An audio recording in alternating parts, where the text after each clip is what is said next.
La siguiente cuestión que vamos a analizar es la posibilidad de que la referencia también esté relacionada a una tabla. Recordemos que las posibilidades para organizar los datos eran como un rango de datos e información, o bien como una tabla propiamente dicha, que es un elemento que podemos configurar.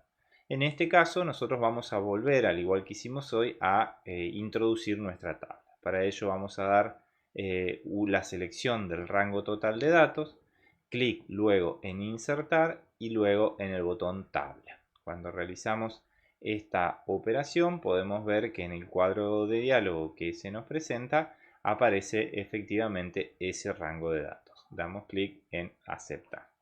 Una vez que nos hemos posicionado en el formato de tabla, vemos que el mismo ya toma el formato de diseño que está previsto para nuestra tabla por defecto.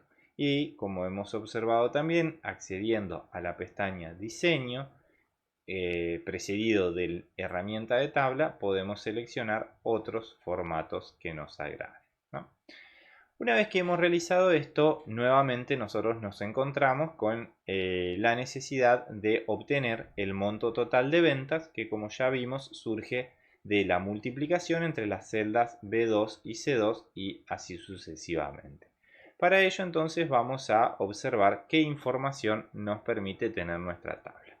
Por un lado nosotros vamos a ver que cuando creamos una tabla propiamente dicha dentro del sistema, vemos que dentro de la pestaña diseño aparece en primer lugar lo que es el nombre de la tabla. Esto es importante porque para luego referirnos a la información que está contenida en esa tabla, podemos hacerlo utilizando el nombre de la misma, lo cual nos va a facilitar mucho algunas tareas, ya lo vamos a ver.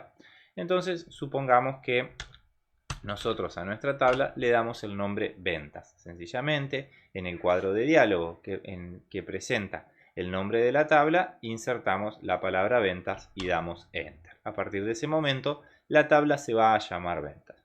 Una cuestión que también es importante destacar es que las tablas tienen por un lado un nombre. Vamos aquí a reseñar los elementos de una tabla. Y decimos que en primer lugar la tabla tiene un nombre de tabla. Pero además las tablas van a tener en segundo lugar los nombres de campos. ¿Qué son los nombres de campos? Ni más ni menos que los nombres que tienen cada una de las columnas.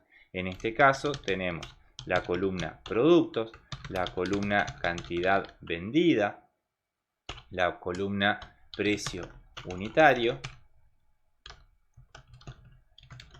monto total, N factura, que refiere al número de la factura, y finalmente fecha, ¿no? Estos son todos los campos que va a contener nuestra tabla en particular. Entonces, como podemos observar, una tabla se organiza a través o se puede definir a través de su nombre de tabla propiamente dicho, como ya lo hemos definido, y a través de su nombres de sus nombres de campos, ¿está? De esa manera quedan definidos los nombres de los campos. Bien, ¿para qué es útil esta información que estamos mencionando? Es muy útil para podernos referir a los datos de la tabla, porque previo a tener la definición de la tabla con su nombre y sus nombres de campo, para referirnos a los datos de la tabla teníamos que referirnos a las celdas que contenían esos datos. Ahora esa cuestión no va a ser necesaria. ¿Por qué? Veamos un ejemplo. Si nosotros necesitamos obtener la multiplicación entre la cantidad vendida y el precio unitario, cuando estamos trabajando con una tabla podemos hacerlo de la siguiente manera. Como siempre, vamos a iniciar escribiendo el signo igual. Y luego vamos a escribir el nombre de la tabla. Fíjense que cuando escribimos el nombre de la tabla, el sistema me trae por defecto dicho nombre, es decir, confirmándome que esa tabla existe con un icono representativo de la tabla, y a partir de ahí, utilizando los que se denominan corchetes, vamos a mostrar cómo escribirlos, podemos acceder a los elementos de la tabla propiamente dicha. Para obtener los corchetes vamos a usar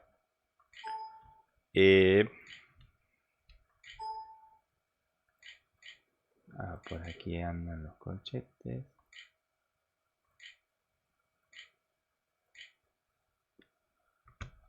Ahí está.